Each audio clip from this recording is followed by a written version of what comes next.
Alors, problème supplémentaire, une équation, le problème B donc de la page 6. C'est un problème de géométrie. Donc, pour quelle valeur de x l'aire du carré foncé est-elle inférieure à celle du rectangle foncé? Représente la situation pour la valeur la plus grande de x exprimée en millimètres entiers. Donc, on veut une réponse sans virgule. Alors, quand c'est un problème de géométrie, je vous rappelle que le choix des inconnus, ça peut tout simplement être le dessin que j'ai repris. Vous, sur votre feuille, vous pouvez faire le dessin à main levée proprement.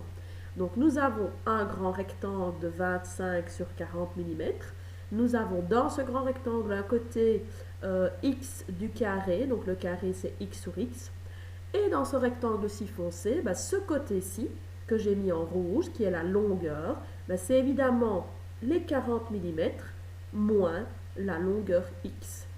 Pour la largeur en vert, c'est évidemment les 25 mm moins le petit bout ici, x. Donc, si je vous dis que je veux que l'aire du carré foncé est inférieure à celle du rectangle foncé, l'aire du carré, je peux l'exprimer en fonction de x, c'est x fois x, c'est-à-dire x carré. L'aire du rectangle, c'est longueur fois largeur. Je les ai mis en rouge la longueur, en vert la largeur. Donc, c'est 40 moins x fois 25 moins x, longueur fois largeur. Alors, évidemment, je vais devoir mettre le bon symbole.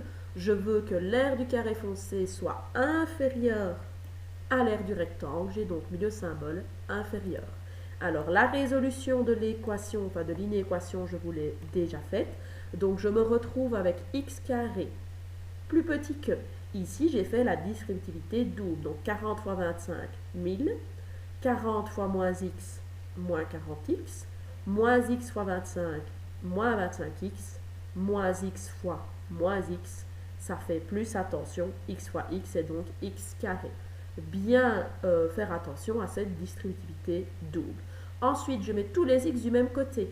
J'aurais pu, si je veux, déjà barrer le x carré avec le x carré là-bas, parce que si vous avez exactement le même terme dans chaque membre, il se supprime. Mais si je les remets quand même dans le même membre, on se retrouve avec x carré moins x carré, ils vont se supprimer.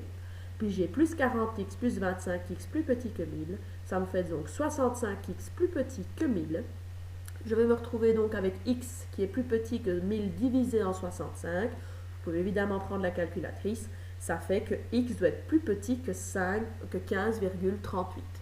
Alors, je relis ma question pour trouver la solution du problème, parce que ça, c'est la solution de l'inéquation. Je n'ai pas terminé mon problème. Je veux une valeur entière la plus grande possible, mais j'ai trouvé que ce x doit être plus petit que 15,38. Et D.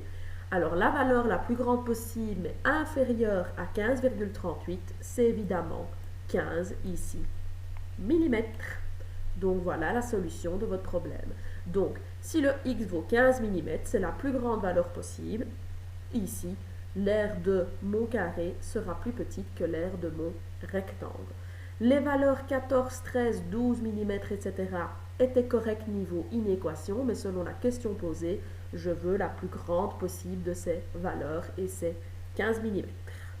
Voilà la fin de la correction des problèmes de votre chapitre.